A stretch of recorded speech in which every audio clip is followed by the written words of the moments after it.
Praise the Lord. இன்றைக்கான வசனம், இப்போதும் கர்த்தருடைய ஆலயத்தை கட்டும்படி ஒரு கல்லின் மேல் ஒரு கல் வைக்கப்பட்டது. முதல் நடந்ததை உங்கள் மனதிலே சிந்தித்து பாருங்கள். கட்டவே இப்பதான் ஆரம்பிச்சிருக்கிறாங்க. ஒரு கல் மேல ஒரு கல் தான் வைக்கப்பட்டிருக்கு. ஆனா முதல்ல நடந்தத சிந்தித்து பாருங்க.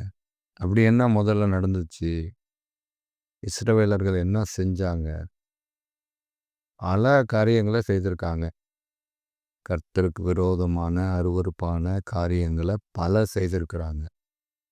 எவ்வளவோ சொல்லலாம். முறுமுறுத்திருக்கிறாங்க, விக்கிரகங்கள வழிபட்டிருக்கிறாங்க, தேவனுக்கு கொடுக்க வேண்டிய மகிமைய சிலைகளுக்கு கொடுத்திருக்கிறாங்க, வணங்கா உள்ளவர்களா இருந்திருக்கிறாங்க, விபச்சார வேசித்தன பாவங்கள்ல ஈடுபட்டிருக்கிறாங்க, நாள் பார்க்கறது, அஞ்சனம் பார்க்கறது, குறி கேட்கறது, இப்படிப்பட்ட விஷயங்கள செய்திருக்கிறாங்க. இப்படி நம்ம அடுக்கிக் கொண்டே போகலாம். அநேக காரியங்கள் இருக்கு. இது எதையுமே சரி செய்யாம நீங்க ஆலயத்த கட்டணும்னா, அந்த ஆலயம் கட்டப்படுமா?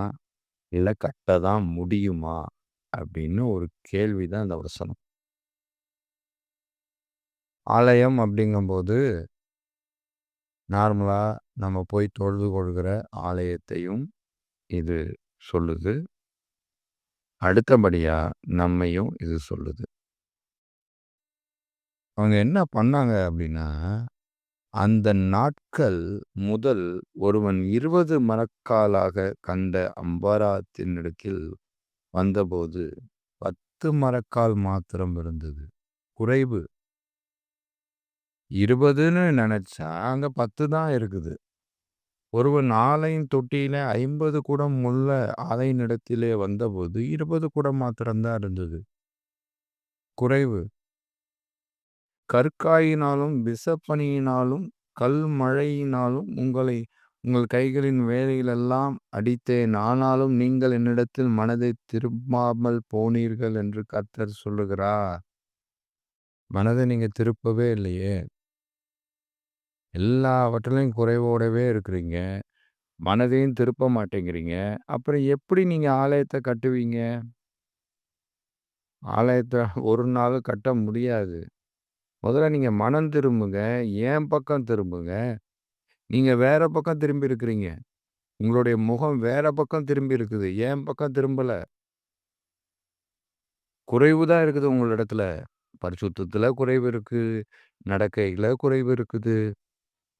சிந்தனையில குறைவு இருக்குது. வாழ்ற வாழ்க்கையில குறைவு இருக்குது. ஆண்டவருக்கு காணிக்கை கொடுக்கறதுல குறைவு இருக்குது. ஏழைகளுக்கு கொடுக்கறதுல குறைவு இருக்குது. என் கற்பனையை கைக்கொள்கிறதுல குறைவு இருக்குது. வேத வாசிப்புல குறைவு இருக்குது. ஜெபிக்கிறதுல குறைவு இருக்குது. என் கூட நடக்கிறதுல குறைவு இருக்குது. உலகத்துக்கு ஒத்த வேஷம் தரிக்கிறதுனால குறைவு இருக்குது. இப்படி பல குறைவுகள நீங்க வச்சுக்கிட்டு, நான் ஆலயத்த கட்டப்போறேன். நான் ஒரு கல் மீது ஒரு கல் வச்சுட்டேன். நான் கட்டி முடிச்சுருவேன்னா எப்படி? இது எப்படி சாத்தியமாகும்? இது கண்டிப்பா சாத்தியமே ஆகாது. முதல்ல நீங்க என் பக்கம் திரும்புங்க. மனம் மாறுங்க. நான் மனமும் மாற மாட்டேன். என் குறைவுகளை நிவர்த்தி செய்ய மாட்டேன். என் குறைவுகளை நிவர்த்தி செய்கிறதற்கு உங்களிடத்துல வந்து கேட்கவும் மாட்டேன். ஆனா, நான் கட்டுகிற ஆலயம் நல்லா கட்டப்படணும்னா எப்படி கட்டப்படும்? அது பிரயோஜனமற்ற காரியம். அது விருதாவாய்த்தான் போகும். ஒரு நாளும் அந்த ஆலயம் கட்டப்படாது. சபை கூடி வருகிற ஆலயமா இருந்தாலும் கட்டப்படாது. சரீரமாகிய நாம் அப்படிப்பட்ட ஆலயமும் கட்டப்படாது.